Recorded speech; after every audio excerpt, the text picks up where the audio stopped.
We'll just give it one more minute for people to join us, and then we'll be starting.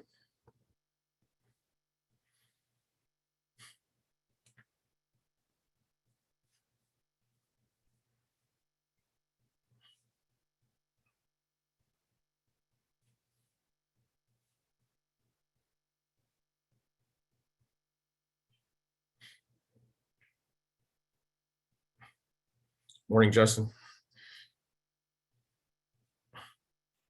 Can you hear us? Oh, there he goes.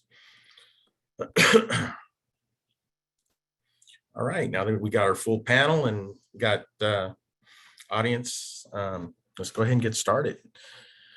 Good morning, and thank you for joining us. I'm Gary Grotto, the executive editor of the Arizona Capital Times, and I'll be moderating this morning's scoop. Today's panel is here to discuss the proposed repeal of Arizona's electric energy deregulation statutes, more specifically HB 2021 and 2021, yes. And afterwards, we hope the audience will understand the history of energy deregulation in the state and the debate that's going on right now at the legislature. Before we begin, I want to thank our sponsor, Choose Who You Use, a national consumer choice advocacy organization. Today, we have a panel of former and current members of the Arizona Corporation Commission and a veteran energy policy consultant to discuss this important issue. Our first panelist is Bill Mundell, a Democrat and former chair of the Arizona Corporation Commission. He's also the former chair of the Arizona House of Representatives Environment Committee and former presiding judge for the Chandler Municipal Court. Good morning, Bill, and thank you for joining us. Good morning, Gary. Thanks for having me. And we also have Bob Burns, a Republican who just recently turned out of the Arizona Corporation Commission and former president of the Arizona State Senate. He also served 6 terms in the Arizona House of Representatives. And I understand Bob is in California. And thank you for joining us. And look forward to what you have to say. Okay, thank you very much. Thank you. And a current member of the Arizona Corporation Commission with us today is Justin Olsen, a Republican who served in the Arizona State House of Representatives from 2011 to 2017, where he sat on a host of committees.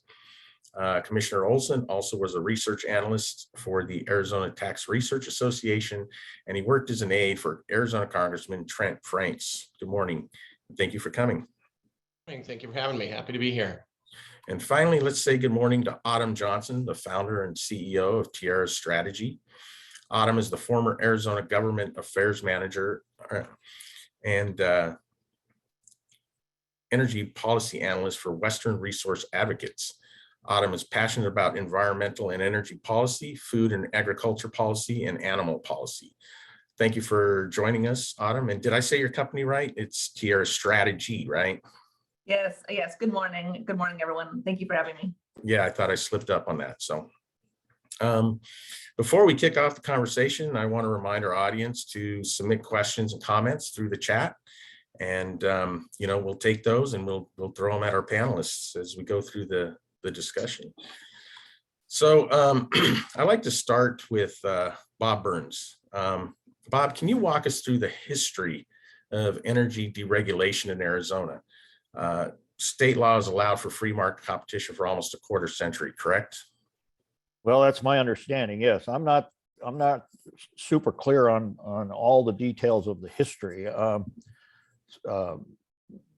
The thing that I became the most familiar with was what happened in 2013 when I was first elected to the board. And at that time, the commission, with a unanimous vote, voted to study the possibility of having retail competition, which I would prefer the term customer choice. I think that's a better description. But at any rate, the commission had set up a timetable of specific dates that they were going to do certain things. And then I think it was the month of September was picked as the time to, either September or October was a month that was picked to make sort of the final decision whether to move forward with a retail competition. And what happened was APS, in my opinion, turned the thing into a street fight and took everything out into the public, and there were meetings, public meetings, so on and so forth. And as it turned out, APS spent over $5 million in lobbying and events and everything else to put down any kind of support that might be generated for the retail competition issue. And as a result, the commission actually came up, or we met in a staff meeting to discuss what we were going to do in sort of the final meeting, how we were going to advance to the final meeting. The meeting actually swung to, let's stop the study. And so there was a vote taken to stop the study, and that's what happened. I ended up voting in favor of that with the agreement that I got from the other commissioners that I would be able to hold workshops on technology.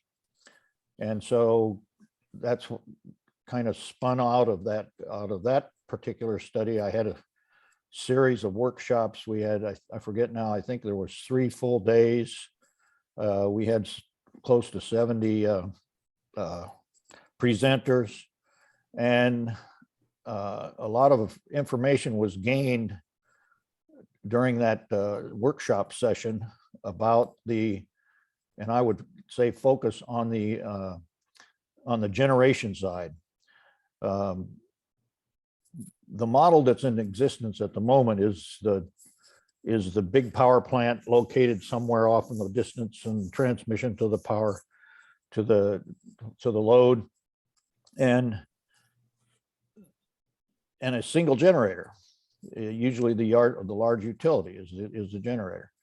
Well, there is so many new ways to generate electricity now, and they just keep getting better and better. You got solar, you got wind, you got fuel cells, a multitude of ways to generate electricity. So in my mind, the world of generation has changed to the point where now we should be allowing for competition and allowing customers to pick their generating source in a competitive market. I'm a firm believer that competition drives prices down and quality of product up.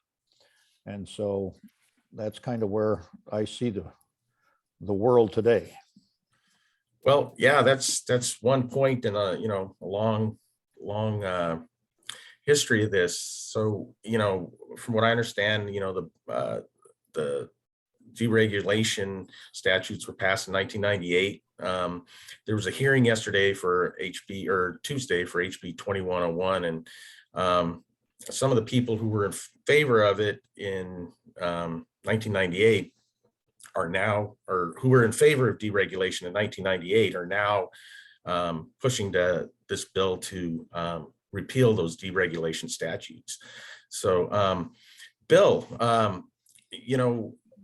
why, we've had deregulation on the books since 1998. So how is it supposed to work and why hasn't it worked? Well, Gary, I hate to admit it, but I was actually at the commission in 1999 and then 2000, and then I was chair in 2001.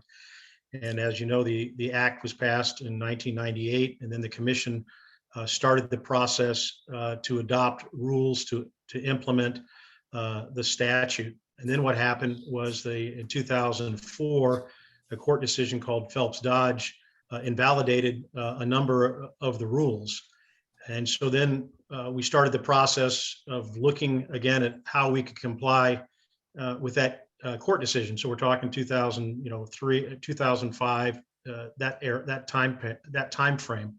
And so to comply with that ruling, I actually, one of the last votes I took back in 2008 was to start what they call it, the commission open a docket and study the issue. How could we comply with the Phelps-Dodge decision? And then, I left the commission in 2009, and Bob picked up on what occurred as a result of that in 2013, where the docket was closed to look at, in my opinion, looking at rules that would comply and implement the statute that the legislature had passed. So that's how we got to where we're at today. Nothing has occurred from a rulemaking standpoint. And as Bob said, the utilities, in particular APS, got the docket closed. And so here we are talking about, House Bill 2101. I would call it, though, instead of a deregulation, I think it's probably important, at least from my perspective, to call it regulated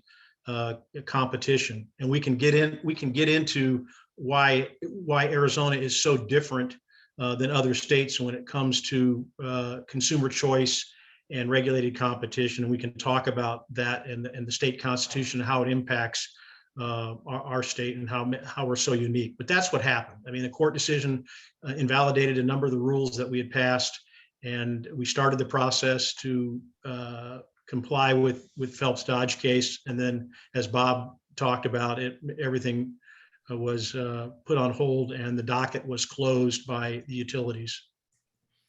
So, Autumn, we're here today because of 2101. Can you tell us what's in the bill and what it does? Certainly can try. Thank you, Gary. Yes, so to hear SRP testify on Tuesday, they said that this is a simple bill. I think that the several hours of questions and testimony by the committee, as well as the fact that the bill's over 20 pages, would be an indication otherwise. But in its simplest form, the bill basically completely revokes most of Title 30, the Electric Power Competition, Chapter 6. And then it's a significant rewrite of Title 40, specifically 4202, which has to do with public service corporations generally and a competitive electricity market. The bill itself was written and is being run by Salt River Project in coordination with all the other utilities in the state, but in addition, obviously APS and TEP, and essentially seeks to thwart Green Mountain Energy's CCNN application at the Corporation Commission. The stakeholders have only seen the language, most of the stakeholders have only seen the language of this bill for the last couple of weeks, and we have spent that entire time debating what the bill actually does beyond that which I just stated. And so there's been a lot of speculation as to other intended or unintended consequences of the bill that could apply to renewable energy broadly, community solar, even wholesale markets, community choice aggregation. There are a number of other components that might be implicated just from the repeal of so many different statutes. I will also say that I think a lot of the questions in committee on Tuesday reflected other understandings and/or intentions by many of the policymakers involved in this.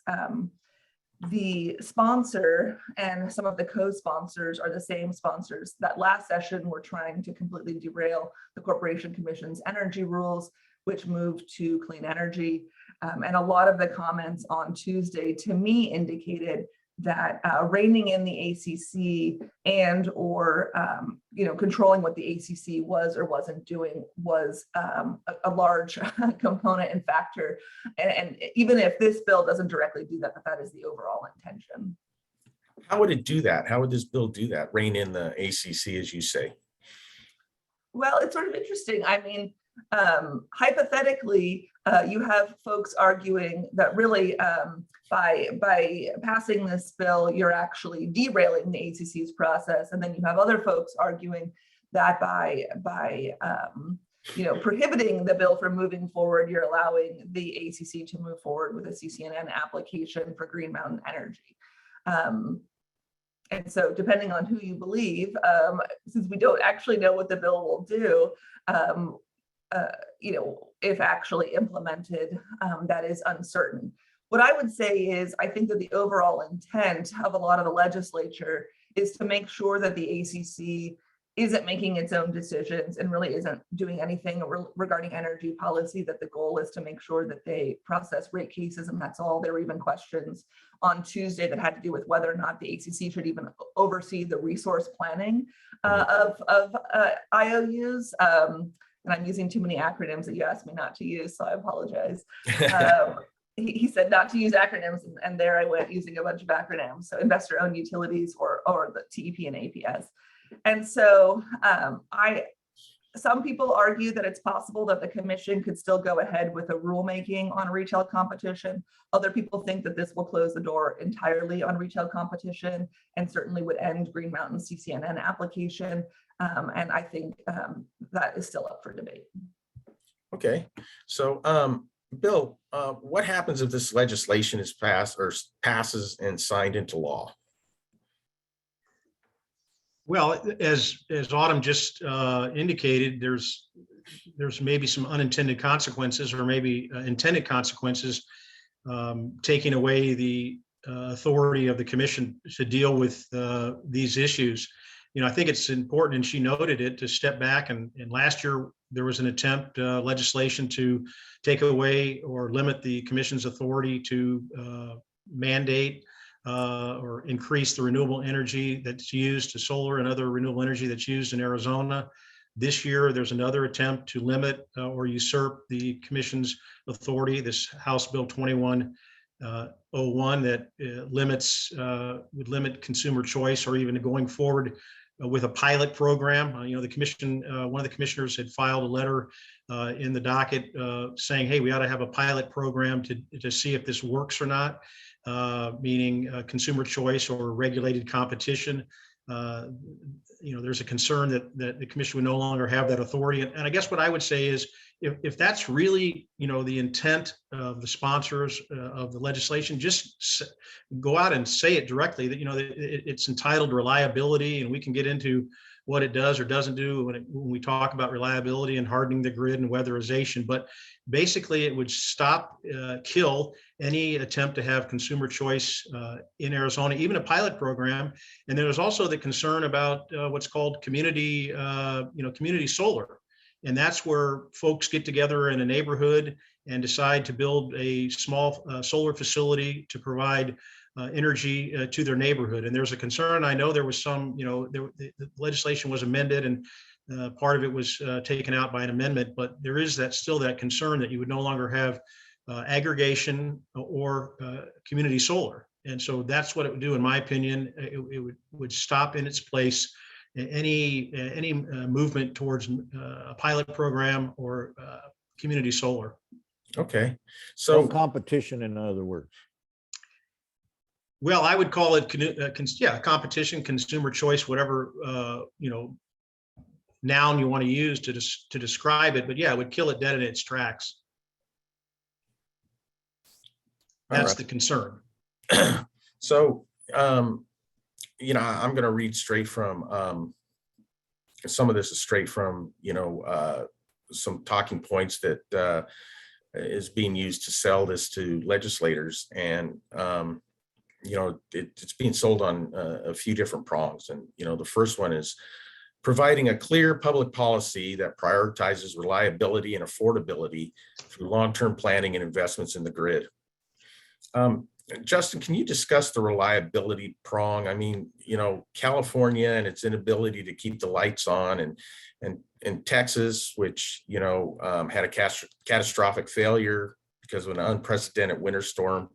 They've all been cited as examples of deregulation gone bad.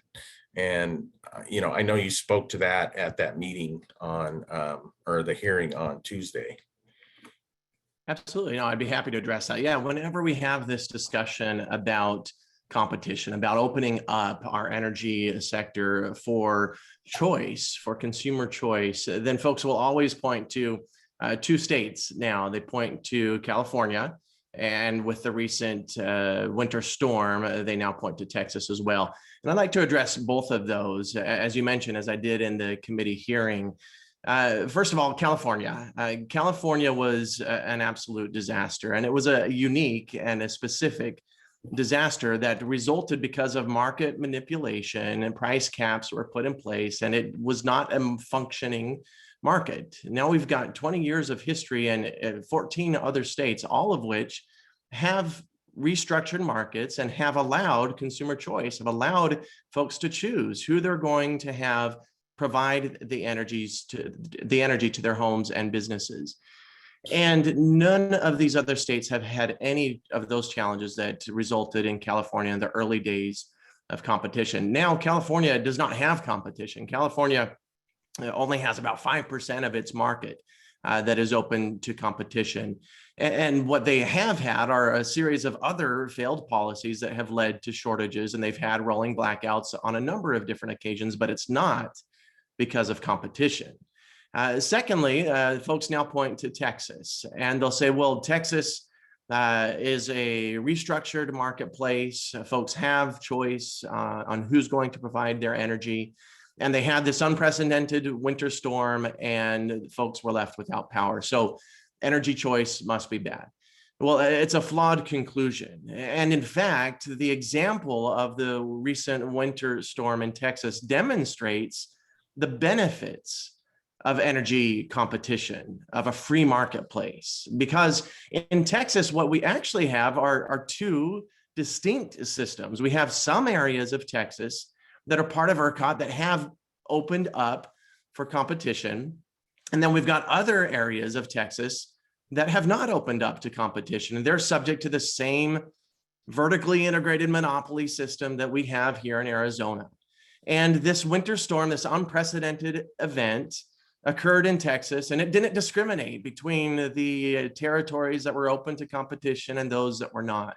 And so we've got a great example to see, okay, which system was more effective at meeting the energy demands, providing the reliability to their customers in this unprecedented winter storm. And in fact, it was the area that was open to competition. There was an extensive study that was done, and it found that in the areas that are open to choice, that the competitive energy service providers were more responsive to the customers. They were able to get the energy restored more quickly and provide that critical life-saving power to warm the homes of Texans after this unprecedented winter storm.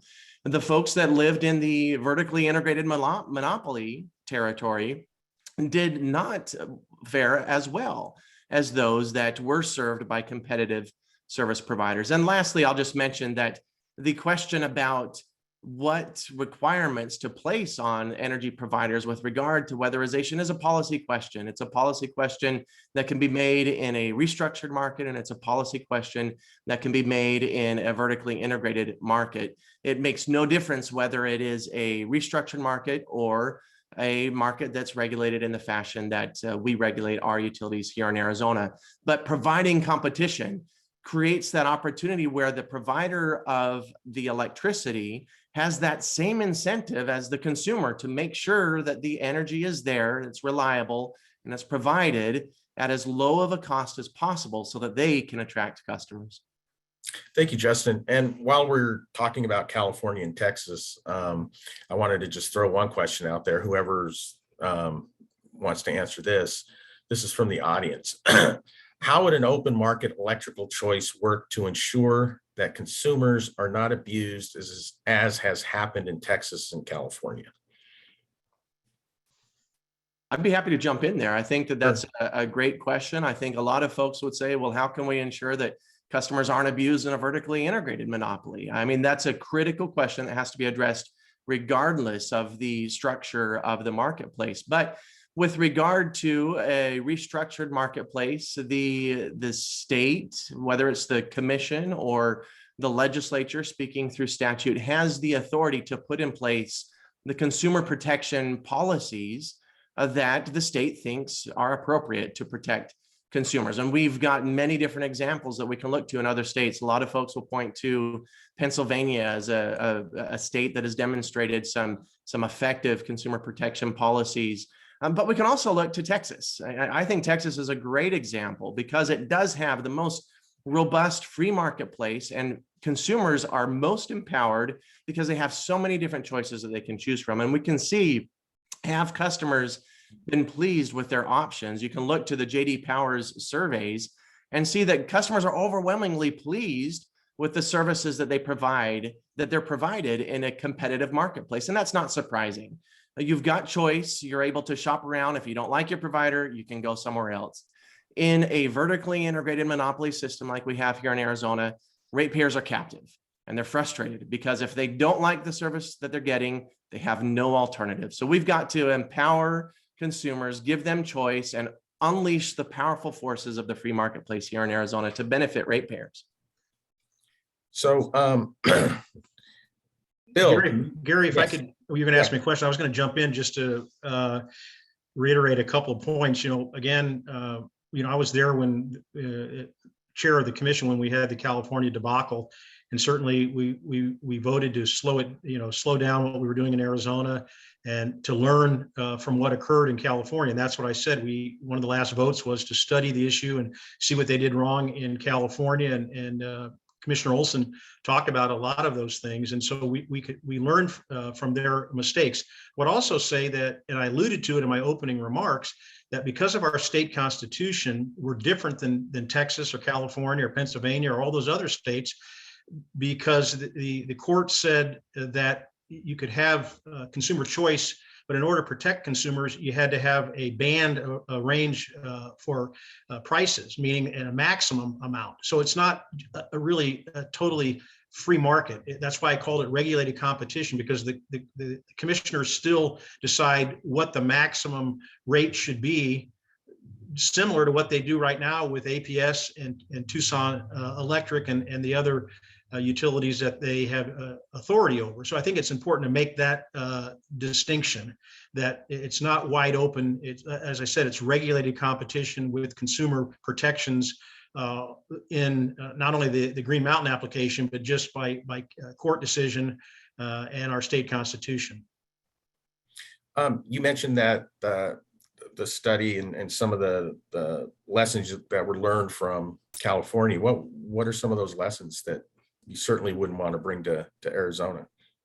Well, could I expand on something that Bill just said there? Sure. About the consumer protection? I mean, and Bill was registrar of contractors as one of his jobs in the state of Arizona.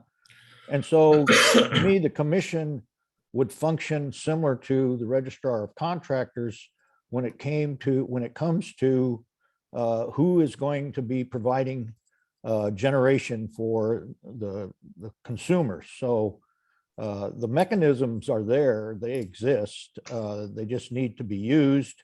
And we know, again, from the mistakes that were made in California, the mistakes that were made in Texas, we have the advantage of not being the first mousetrap. So I think that the commission has a very critical place in this discussion as to who would be the ones that would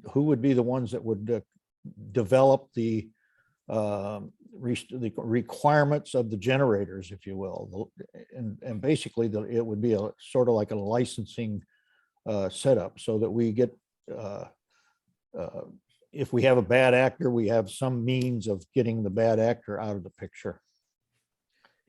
And Bob, that's a good analogy. And I would just say it's even stronger at the commission because of what I just talked about with the state constitution limiting or putting a band on prices and the maximum prices that can be charged at the register of contractors. It's, the contractor can basically charge whatever they want to charge as long as they do the job, appropriately.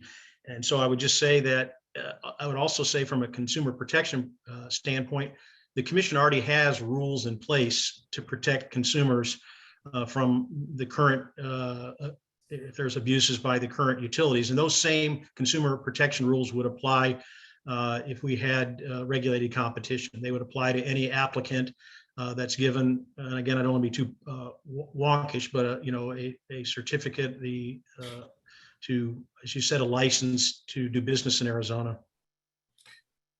Thank you, Bill. So I've got another question from the audience. Autumn, if you could answer it, and if not, someone else can step in. So do these other 14 markets have higher renewable energy sources, or are they still about where other states are using fossil fuels? Well, can I just touch on one thing regarding reliability, because we've kind of moved on from that subject. But if I could just add one thing about the Texas and California issues, and so and then we can circle back to renewable penetration and Certainly. markets. So when I think about how folks are talking about Texas and California, I wasn't thinking about Enron. I'm thinking about the outages that California had in summer of 2020, and then obviously the outages that Texas had in February of 2021. And I'd just like to highlight that last session, these same outages were top of mind, and at that point, it was renewables that were being demonized in the Arizona legislature. And so it's interesting to me that the exact same outages are now the fault of retail competition in states that perhaps don't even have retail competition or regulated competition, as Justin has pointed out before. And so to me, it kind of seems that reliability is a little bit of a scapegoat that is used whenever something happens that you want to argue against. And so I would just caution people to be a little bit more analytical about these issues. ERCOT and CAISO both came out, which are the regional transmission organizations in California and Texas, both came out with reports as to what happened in each of those states, and renewables and retail competition were not the top causes or the causes at all of either of those outages. And so I just think it's important to be clear on the facts there.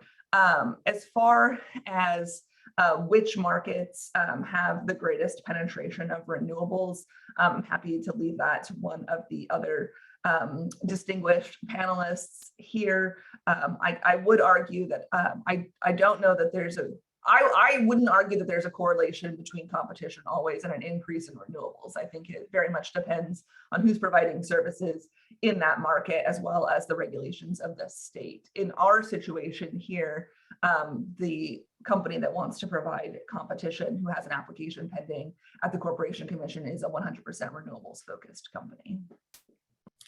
I got a comment here from one of our audience members. I can't vouch for it. I've never lived in Texas, but they said that Texas storms are not unprecedented. They have occurred on average every 9 to 10 years over the last 50 years. I lived there, definitely not unprecedented. So just wanted to throw that out there. Yeah, Gary, if I could jump in on a couple thoughts there, I think that's a great point. But the freeze off was unprecedented, and that was something that was very unusual. So what happened is you had the freeze that froze off the wellheads of the natural gas. It froze the wind turbines, and that was something that was unprecedented. But again, it was a policy decision of the regulators. The market is regulated in Texas, and the regulators had that decision to either require the weatherization provisions to prepare for an unprecedented event, or not required. And that's a policy decision that can be made in either a restructured market or a market that's similar to ours. But with regard to the other question that you just addressed about the renewable energy, I would encourage your audience members to go to free to choose .org. I think it's also freetochoose.com. So either one I should get you there. And you can actually see for yourselves the offerings in Texas. And you can see that there are numerous offerings of 100% renewable energy at competitive prices that are actually lower than prices that we pay here in Arizona. They are competitive in Texas as well. And so this is something that I've championed, is that folks that come to the commission and ask us to put a mandate on our utilities to pay more for renewable energy, I point to the Constitution and say the Constitution says that my job is to set just and reasonable rates. If there's a policy that's going to drive those rates up, that's outside of the scope of my constitutional authority. Certainly the legislature can put additional mandates in place that will drive up the cost. That's within their plenary authority. But we have an opportunity here to both expand renewable energy and do it in a way that is in the best interest of ratepayers by giving folks that option. And like I said, you can see for yourselves by going to the website and see these offerings that are available of 100% renewable energy plans in Texas at market rates or even very competitive rates that are lower than other offerings that folks are paying for energy here in Arizona. Let's talk a little bit about affordability. Now, there was a statement in the hearing that the Wall Street Journal claimed customers of retailers lost $28 billion during deregulation. Can somebody give their thoughts on that? Yeah, I'd be happy to just jump in briefly. I know that claim was made during the hearing. It's my understanding that claim was thoroughly debunked by experts in the field. I believe there's a study that addressed that. Folks like to use statistics to make a claim to support their position. But what I've looked at when I got to the commission, and I was asked on the campaign trail multiple times about competition, and my position was, look, I agree with Adam Smith. I agree that free markets are in the best interest of all participants in the marketplace. And to the extent we can have a free market, that's something that we should pursue. Now, the framers of our state constitution recognize that in some instances, there's a natural monopoly, meaning that you can't have a free market because without a regulated monopoly, you're going to have an unregulated monopoly that can charge whatever the monopoly chooses for critical services. And that's why the framers of our state constitution created the Corporation Commission, for the commission to step in place of the marketplace and tell our regulated monopolies what they could charge, to essentially say, okay, this is the return that you would be earning if you were operating in a perfectly competitive marketplace. Well, that's a very difficult task for any government body to accomplish, to be able to identify what would be the return that would be accomplished in a competitive marketplace. But if you cannot have a competitive marketplace, then that's the next best alternative. But what we see now is that energy generation is not a natural monopoly. We have a very robust marketplace that currently exists for energy generation, and our utilities participate in that marketplace. And so it's evident that there can exist a competitive marketplace for energy generation. There can exist a competitive marketplace for customer service.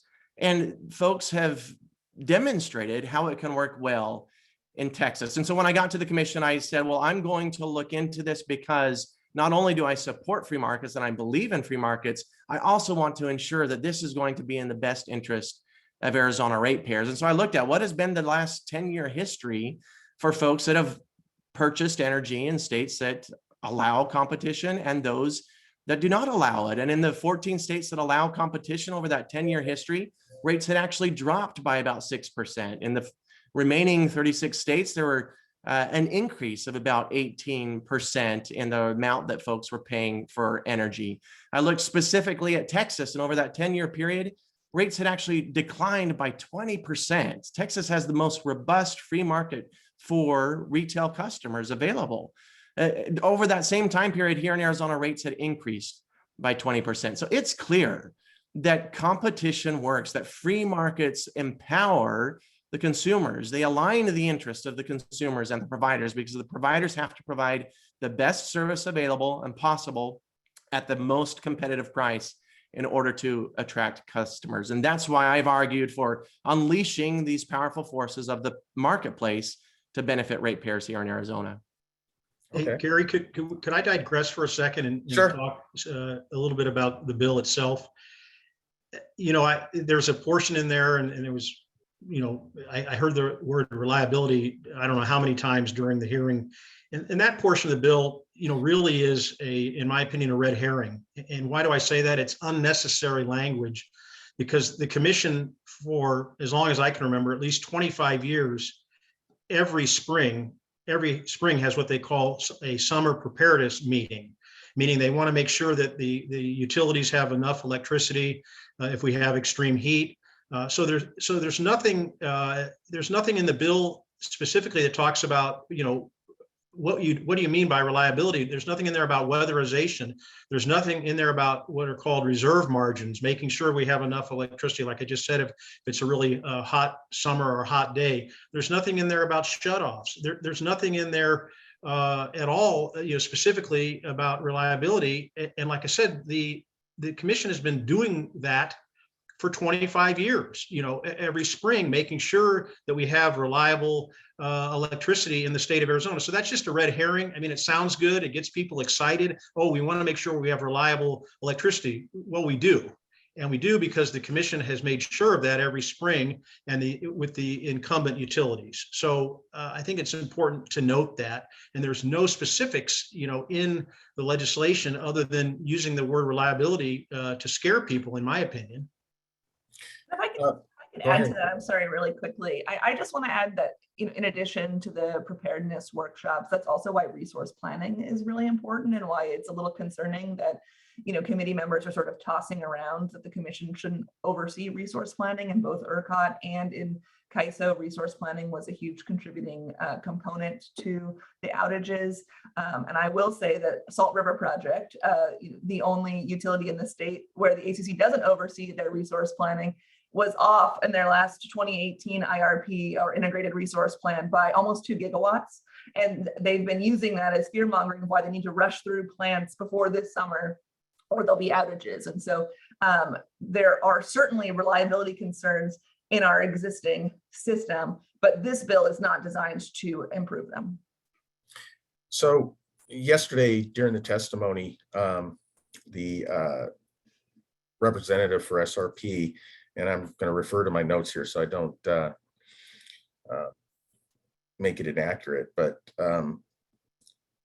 you know, she was saying that the problem with the current system is that there's a requirement that utilities, or native utilities, serve as backup power providers for and as suppliers of last resort, and that, you know, being and I think this is a verbatim quote, being a backup provider to a competitive service provider that failed is not a free market. So basically, outsiders come to Arizona, shop for the most profitable accounts, and leaving our native utilities to serve the most costly customers. Can somebody speak to that, respond to that? Justin, since you're on the...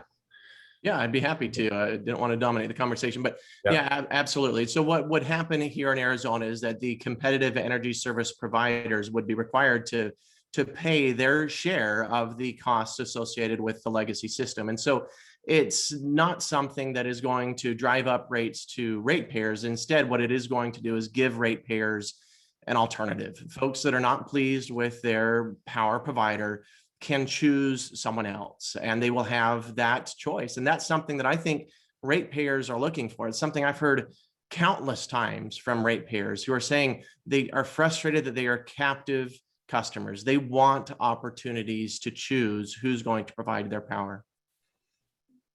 Okay. So Bob, before we came on the, before we started this live stream, you talked a little bit about some new rules that the Corporation Commission are going to be considering. And I know you said that it had to do with wholesale, but from what I got from you was that that's like a step in the open market.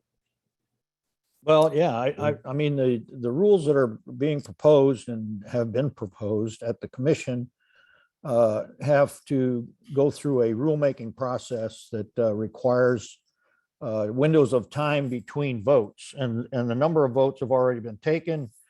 And so the system has worked its way into the final vote.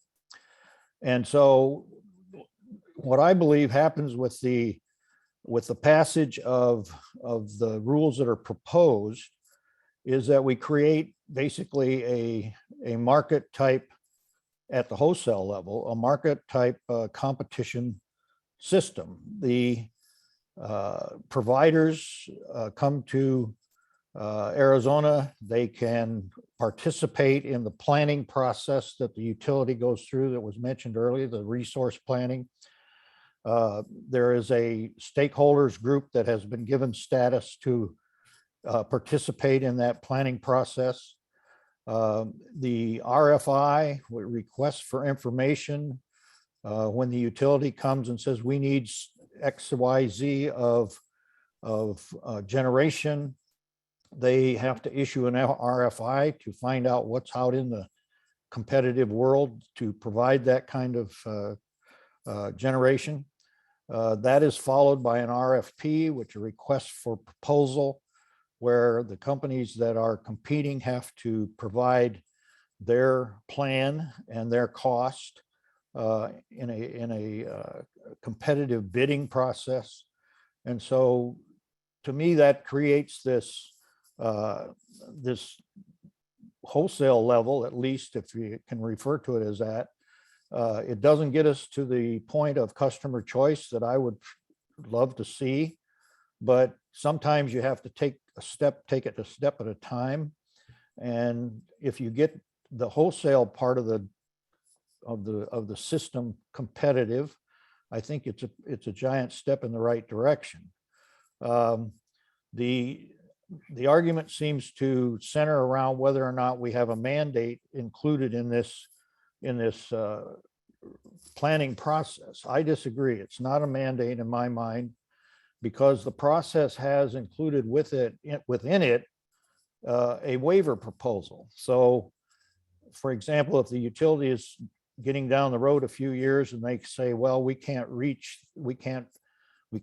the goal that you've set for us on clean energy, they can come to the commission and make their argument, and the commission can grant them a waiver. And so the politics that's flying around this thing is concerning. I think we're going to, if the issue fails, we're at the current system, which is basically led by the utilities. Under the current system, the utilities request increases, come to the commission with a request for an increase. I'm oversimplifying this, but at any rate, what happens is they ask for a rate, and then they're willing to negotiate downward from that rate request, but they still end up with an increase before the whole process is over. And so in many cases, now the commission just voted recently to make some reductions in the APS issue, but it puts the commission in a we got to prove you wrong type of situation when the utility comes in and says, we're entitled to recover our costs, and here's what our costs are. And then it's up to the commission to examine that request and prove them wrong before they can move forward with a price lower than what the utility is asking for. So the whole thing is, in my opinion, the rule package that is being proposed creates a market-driven system and takes it away from having a utility-driven system. So one step at a time maybe gets us there. I mean, we're not going to we're not going to go into this and have a zero resistance. Monopolies don't give up their monopoly status very easily. I mean, it has to be probably one of the most, if I'm a businessman, it's got to be the most beneficial business model in the universe. You get your costs recovered and you get a profit. I mean, what better deal is that? And so this is where the competition changes that whole picture. And if we have to go one step at a time, get us through the wholesale side and then get into the customer choice, I hope we can get there. Gary, could I add something on this topic? Sure. So the energy rules, as Bob is talking about, are currently scheduled for a vote at the commission on January 26th. And because there's a lot of conversation in the chat about renewables, I just think it's important to highlight that, my whole interest in all of this is decarbonization and mitigating climate change. That's why I care about all of these issues, including this one. And I just fundamentally believe that there is no way that we are going to get to a point of reducing carbon that's even remotely in line with climate science unless you have an external mechanism pushing on the system. Now, that could very well be a policy mechanism like Bob is talking about. It could be a clean or renewable standard. It could be performance-based regulation that has incentive mechanisms that have to do with decarbonization. But so far, that's not happened in Arizona, and there's a lot of concern that it's not going to happen on the 26th. And so if you don't have an external policy mechanism, then you are basically left with a market mechanism. And so in this case, you have an alternative to put pressure on the system that gives people an option to vote with their dollars for 100% renewable. And I think it's important that that is at least vetted by the commission as opposed to being quashed outright, because I don't see any move by this legislature to do anything else on carbon or climate change, and we simply don't have time to wait.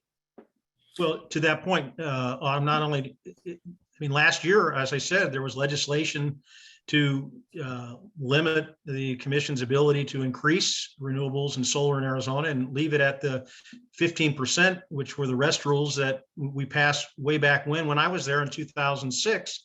And so here we are. And so you're saying, they're saying, well, we don't want the commission to have the authority to increase solar and renewables in Arizona, but we also don't want the marketplace to have the opportunity to increase solar and renewables. So we don't have either. And I do find it extremely ironic that usually the people that are talking about free enterprise and let the market prevail are now supporting monopoly utilities. I find it extremely ironic that that's the argument they're making. In any other area, they would say, let the free market go forth and we'll see what happens. But here they want to protect monopolies who have no competition. And as Bob talked about, they have a guaranteed rate of return on their investment. And also they have captive customers. The customers can't go anywhere. And, Arizona, we had 100,000 more people move here last year. So they have 100,000 more customers that they just come into their territory and they don't have to do anything to get them. And as we talked about and was mentioned, talking about protecting consumers, we know that APS has had nonstop rate increases until recently. And they had shutoffs. They shut people off. And we had, an elderly person die because their electricity was shut off. So talk about consumer protections. We need to have, regulated, strong regulators with the knowledge and the expertise. And that's why you should let the commissioners do their job.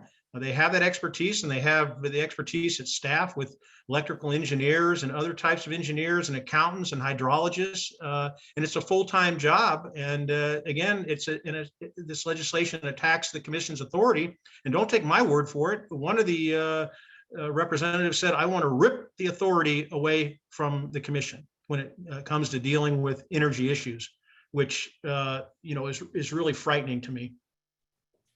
So we just got a few minutes left.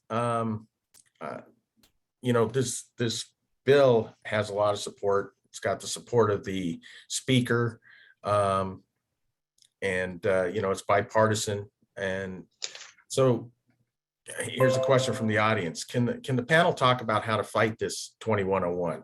What can be done to express our concerns about this bill? I assume you will tell me to contact my rep, but they're impossible to convince about anything that isn't repressive to the good of the people of AZ, at least the ones in my district. And they don't say which district it is. But Autumn, can you answer that for our audience member? It's a hard question, honestly. Last session, the legislature was demonizing the ECC for not having enough public process when it comes to the energy rules, despite the fact that we had been talking about it for 3 years. And at the legislature, my experience is you have even less opportunity to weigh in. The only time you get to make public comment is at the committee, which already happened in the House. Oftentimes you only have 1 minute, and this year you have to be there in person. Regardless of any kind of health concerns or the fact that you have to work, et cetera, et cetera. So there will be an opportunity to speak should this bill pass out of the House into the Senate, obviously, when it hits that committee there. Otherwise, you can sign in to the RTS system, but that's also quite difficult because you have to go in person to register your account. Yes, you can try to reach out to the members of the committee when it hits the Senate or your own representatives. Something else you might consider doing is seeing which entities have weighed in against it and then trying to work with them to organize is an option. And then of course, social media and other kinds of op-eds and those kinds of things are a way to express displeasure. But I agree, it's very hard in my view for the public to actually have a say in pending bills. Well, we only got about 3 minutes left. Well, I would suggest that you look at the area of influence and who is able to influence who the most. And the example I would give you is that the Corporation Commission just reduced the request, significantly reduced rates on APS. And now APS, Salt River, and whoever is at the legislature, and they're moving the ball to take the commission out of the picture. I think consider what the level of influence is and how it moves the body that regulates. Well, and I would just say that this bill is on the fast track. I mean, let's having served there, it's only was assigned to one committee prior to rules. The speaker sat in on the committee hearing, put himself on the committee to hear it. That's very unusual. So yeah, time is of the essence, and this puppy is on the fast track, and it's going to be difficult to stop, but it's in the best interest of Arizona to stop it and slow down. There were no stakeholder meetings. There was no really process, and that's what's so ironic, criticizing the commission for first drafting rules on energy, then they criticize them for not drafting rules. And it's just, pick an argument that suits your purpose at the time. So it's on the fast track. I hate to be negative, Billy Bummer, but that's what's going on. If I could jump in here, Gary, I would encourage the questioner to not be discouraged and to continue to reach out to your representatives and senators. While certainly it was evident that the Speaker of the House is supportive of this legislation, the bill still has to go through the Senate. And every member of the legislature is an elected representative of the people. And so I would not discount the impact that you will have as you reach out. And there are arguments that are compelling to both sides of the aisle, whether you come at this from a perspective of free markets or you come at it from a perspective of trying to increase renewable energy. There are arguments that are compelling to both Republicans and Democrats. And so I would make your voice heard. I would reach out to your friends and your neighbors and encourage them to make their voices heard as well. And as was discussed about the opportunity to show up and testify in committee, I certainly would encourage you to do that. But I think what's more impactful is making a phone call, speaking directly to your representative, sending an email, going down and making an appointment to visit with your representative and express your desire to stop this legislation to ensure that there are choices for consumers here in Arizona. All right, thank you, Justin. Well, that wraps up our 1 hour discussion. And I want to thank everybody so much for getting up early and joining us, and thank the audience for tuning in. So I'd also like to thank our sponsor, Choose Who You Use, and our panelists. I also want to ask everybody to keep an eye on your inboxes for promotions for our next Morning Scoop. I'm Gary Grotto with the Arizona Capital Times, and I hope you all have a wonderful day. Thank you.